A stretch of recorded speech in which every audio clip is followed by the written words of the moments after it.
So while humor can strengthen relationships, we know not all jokes land the same way. Not always. Teasing and sarcasm, when used in a negative or hurtful manner, can create emotional distance, and that can also erode trust. So today, we're diving into the darker side of humor and how it can harm relationships if not used with care. Relationship counselor Dr. Michael V. Walker is back to explain the risks. Thanks so much for joining us this morning, Dr. Walker. I think we've all been there before when you tease a little bit too much, you keep poking the bear, and that's when you notice the teasing, it starts to hurt. It definitely does, right? Last time that I was on, I talked about the positive side of humor and how it can strengthen relationships, but there's also a fine line between that, right? And so, again, as you all just stated, teasing can become problematic when it crosses that line from playful to hurtful.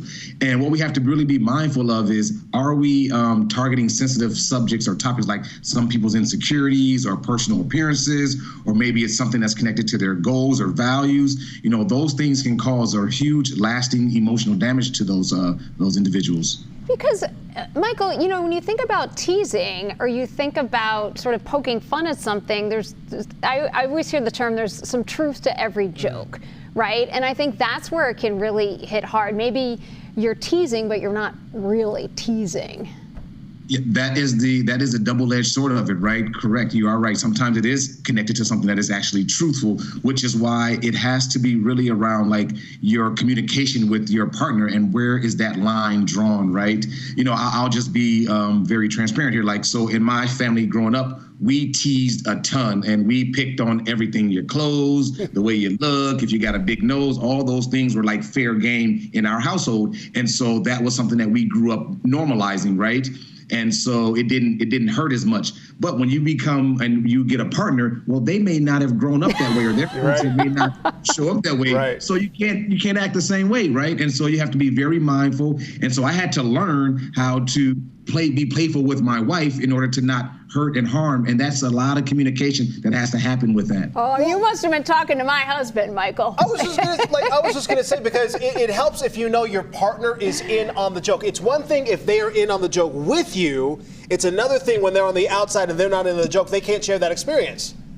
Correct. But even when they're in on the joke with you, if it's poking fun at them too much, it can still cross that line that can cause some hurt, harm, some disappointment, right? All those things can show up. And so a really key to this is saying, how do you have that communication so that when those things do arise, that you can talk about, okay, so Walker or Michael, you crossed the line right here. That didn't make me feel this way. That made me feel this way. I didn't see that as playful. Now, as the person that's hearing that, now I have to do something about that. And that means, how do I apologize? How do I validate that, you know, I made them hurt? Because my job is really about making sure that my family is safe and feel like this is an environment they can be in. So I want to make sure that I create that environment. And sometimes if I step over that line, I have to own it and then address it and make it better for the next time. Right. I mean, that's the key, like trying to repair. Yeah. And is it simply an apology, or is it something more than that? I mean, do you have to learn from your mistakes, quote unquote?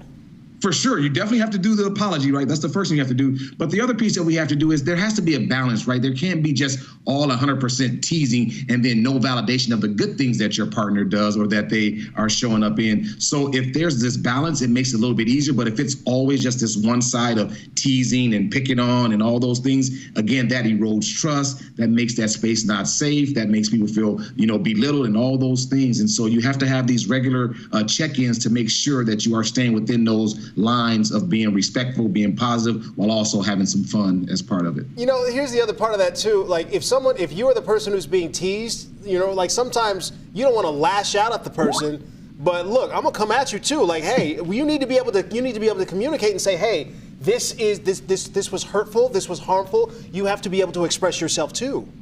You are very right? And that is the part of the communication part. So, and also, you know, we also have to be aware of body language, right? So we should know our partners, that we can see when we've said something that they make their body feel a certain way. So it can be on us as well to bring that up at a later date, saying, hey, when I made this comment, did that make you feel uncomfortable? Did that make you feel a certain type of way? And now they're seeing that you are recognizing that you made them feel a certain type of way. And that also, again, rebuilds that trust, lets them understand that you're paying attention to your jokes and if they are harmful, and then how you're going to change and be better the next time. So what I'm hearing is you probably shouldn't say, what?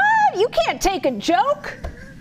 You probably shouldn't say that. Okay. Especially if it's around a lot of people. That is not going to be helpful in the long run. Good advice. Good advice. Dr. Walker. Dr. Walker, always great to talk with you. You guys have a great day.